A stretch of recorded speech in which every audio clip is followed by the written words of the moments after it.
Kutokana na maswali ya watazamaji wetu, wamekuwa wakiuliza mara kwa mara kwamba kuna aina ngapi za mbuzi au kuna aina ngapi za malisho au kuna aina ngapi za mabanda. Lakini kwa siku ya leo nitajibu swali la kwanza ambalo linaulizwa sana kuhusu mbegu chotara.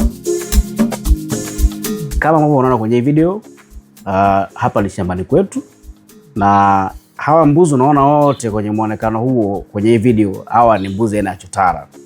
Sasa labda nijikite zaidi katika mbuzi wetu ambao tunawafuga hapa shambani kwetu. Hawa mbuzi chotara sisi tumecross, maana yake tumechukua madume ya gala pure au gala original, tukacross na majike ya kienyeji, ndipo tukapata chotara. Kwa maana huyu mbuzi chotara ana sifa mbili. Ana sifa ya kienyeji na ana sifa ya kisasa ambayo ni gala. Gala specifically ni mbuzi wa nyama, na mara nyingi wanakuwa na miili mikubwa, wanakuwa na pia na muonekano tofauti na mbegu wa kienyeji.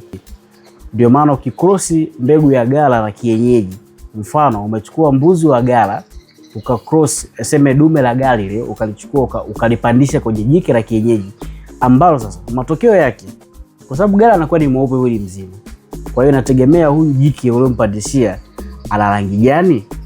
Kama huyu jike ana rangi ya brown au kwa lugha nyingine nasemaga yekundu, maana yake utakapo cross kitakachotokea pale atakuwa na rangi nyeupe, lakini pia atakuwa na madoadoa mekundu. Kama huyu dume la gala umecross ukapandishia kwenye jike ambalo ni jeusi, maana yake automatically lile jike au dume atakaozaliwa litakuwa na madoadoa meusi. Kwa hiyo ndio tofauti unapokuja hapo.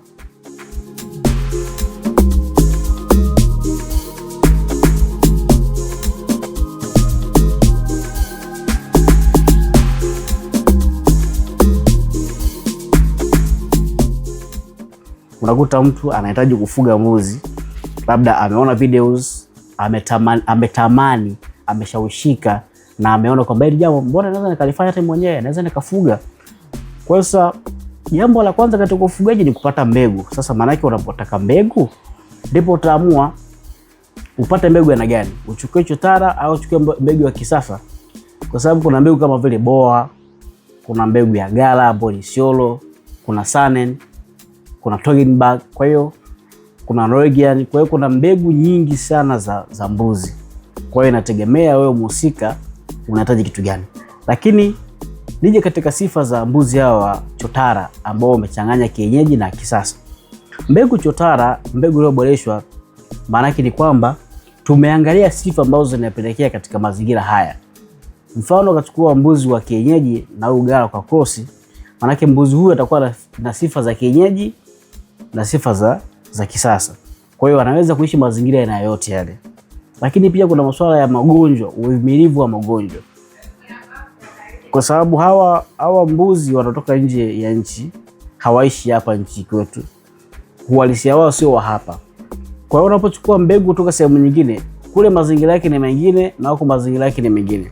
Kwa hiyo unapo cross, maana yake unatengeneza mazingira ambayo kubalance kwamba aweze kuendana na mazingira halisi, kwa sababu tayari DNA yake au traits zake katika mwili zimeendana na mazingira husika, kwa sababu umechanganya mbegu mbili kwa wakati mmoja.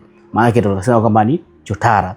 Lakini pia miili yao inakuwa ni mikubwa, kwa sababu umecross na mbegu ambayo ni kubwa kama ni gala boa, ukacross kienyeji. Maana yake ulichopata hapo ukiimprove kimekuwa na mwili mkubwa ukikompare na ukipata labda mbegu ya kienyeji peke yake. Kwa sababu mbegu ya kienyeji tunasema smallest African mara nyingi wanakuwa na miili midogo, lakini pia ukuaji wao unakuwa ni mdogo, sio wa haraka sana.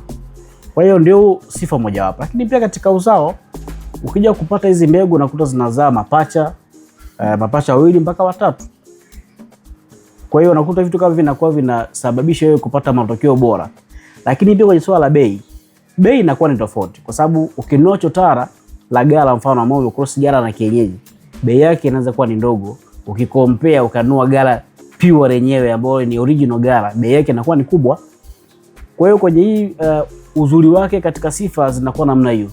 Na kwa mtu ambaye unataka kufuga, mara nyingi tunapenda kusave zile cost.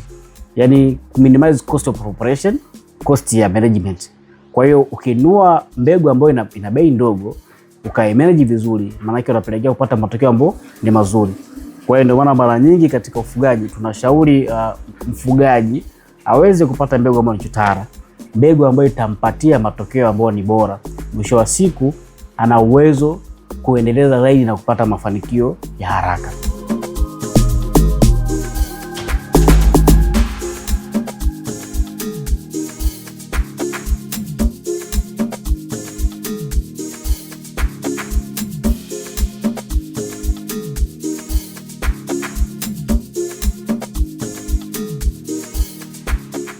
Kwa hali ya kawaida Mtanzania au Mwafrika wa kawaida mwambie anunue mbuzi 800,000 au anunue mbuzi milioni 1, milioni 2, anakuwa na kushangaa. Kwa sababu atafananisha kwamba nikisema ninunue milioni 2 mbuzi, anaangalia ng'ombe, mbona kuna Masai anazo ng'ombe milioni 1 pale. Kwa hiyo akiangalia umbile la mbuzi na umbile la ng'ombe anaona vili tofauti. Lakini kumbe anasahau kwamba bei inaendana kulingana na ubora wa kitu husika. Kwa hiyo ili uweze kumanage usipate shida namna hiyo, ndipo tunasema sasa kwa mtu ambaye anataka kuanza, unaweza kuchukua huduma yako ya chotara, then baada hapo ukaendeleza, baadaye ukapata matokeo mazuri tu. Au la, unaweza kuchukua pure gala au pure boa, ukapandisha na majiki ya kienyeji, ukapata chotara wako, ukaendeleza uzao. Lakini sasa sifa moja hapo ambayo inakuwa ni nzuri zaidi katika hawa chotara, maana yake endapo unataka kufanya biashara ya kuuza, maana yake unaweza kuuza kwa urahisi. Let's say ukanunua mbuzi labda 280,000 au 300,000 ambao ni chotara, au kanunua 200,000 mfano. Natoa tu mfano, sio bei ambayo tunauza, natoa tu mfano kwa sababu sio kasema ukaenda sehemu ukauza bei tofauti, sema fulani alisema bei ni hapana, mimi natoa mfano. Kwa hiyo ukanunua mbegu ya 200,000 mfano. Yule mbuzi ulionunua na chotara atazaa pacha. Maana yake katika 200,000 umenunua, kuangalia faida yako, utaweka bei ambayo unaweza kumuuza kwa moja, by which hakuna sehemu utanunua mbuzi 100,000 ambaye ana mbuzi ambaye anaeleweka kabisa. Mara nyingi mbuzi ataanza bei nzuri kwa 180,000 na kuendelea. Kwa hiyo ukiwa na wawili, maana yake unaona faida ambayo unaipata pale. Hata ukasema unauza 150,000 bado unakuwa katika margin yako ile, katika faida ambayo interest ambayo umewekeza pale, inakuwa bado unapata matokeo ambayo ni mazuri. Kwa hiyo ndio maana pia tunasema kwamba mbegu chotara ni nzuri na zina matokeo bora endapo utacross na mbegu ambayo ni bora. Tuje katika swala kitaalamu kidogo. Unapotaka kupata chotara pia hakikisha lile dume ambalo una cross nao ile, hakikisha dume ambalo kweli lenyewe.